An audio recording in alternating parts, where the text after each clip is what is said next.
This diagram illustrates a lethal physical reality on the job site. A single cubic yard of soil can weigh up to 3,000 pounds, roughly the same crushing downward pressure as a compact car. In December 2025, that physical threshold was crossed at a residential construction site in Huntsville, Alabama.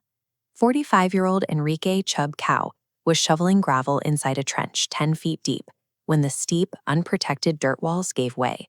The sheer volume of the heavy soil was so immense that rescue crews were forced to transition into a recovery operation. Following the fatality, the Occupational Safety and Health Administration cited the builder, Breland Homes Inc, with 8 serious violations. Federal inspectors proposed penalties totaling $115,855. To prevent a similar failure on your site, we are breaking down a 4-point Subpart P trench safety audit that managers can implement immediately. Having safety gear present on the property does not fulfill your regulatory or moral obligations. Consistent systemic auditing is the primary mechanism that prevents these mechanical failures from occurring. The first step of the audit is simple.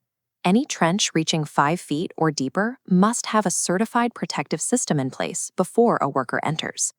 Federal law recognizes 3 specific methods: sloping the walls at a safe angle, shoring the face with structural braces, or shielding the workers inside a steel trench box.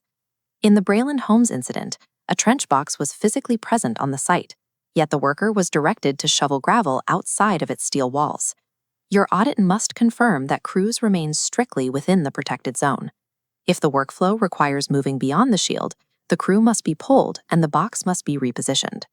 A trench box provides no lateral or overhead protection if the team is forced to work beyond its physical footprint. Step 2 covers your exit route.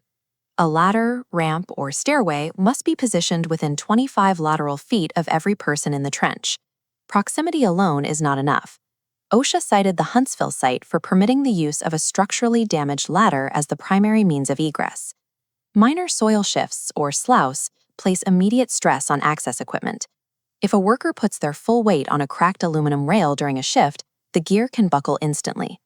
Audit your ladders at the start of every shift. Inspect the rungs and rails for any signs of fatigue or bends, and remove any defective equipment from the site immediately. A compromised exit is effectively no exit at all. It turns a survivable soil shift into an inescapable situation. The third step requires a visual check of the surface. You must evaluate where the excavated soil and heavy equipment are positioned relative to the trench lip. This illustrates the mechanic of edge loading.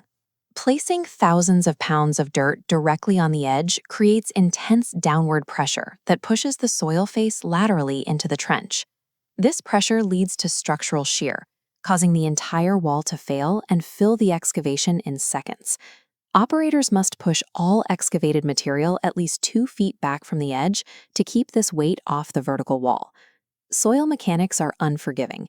Placing your spoil pile on the edge of the excavation actively creates the conditions for a collapse. The final audit step addresses site leadership. You must verify hazard training and basic PPE compliance, specifically hard hats, both of which were missing in the Huntsville fatality. In 2025, 12 of the 17 workers killed in U.S. trench collapses possessed Hispanic surnames, highlighting a significant demographic risk factor in excavation work.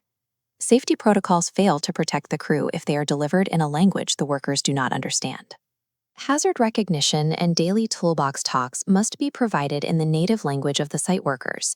Your designated competent person must be physically present to classify the soil daily and must have the unencumbered authority to halt work immediately upon observing unstable ground.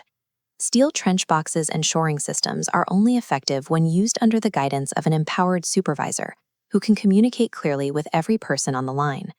To summarize, utilize your protective systems, maintain clear egress within 25 feet, keep your spoil piles back, and empower your site leadership. This audit identifies the specific mechanical failures that lead to cave-ins, helping to shield your company from federal enforcement and your crew from catastrophic injury. Leave the office, audit your site today, and ensure no other worker shares the fate of those lost in Madison County.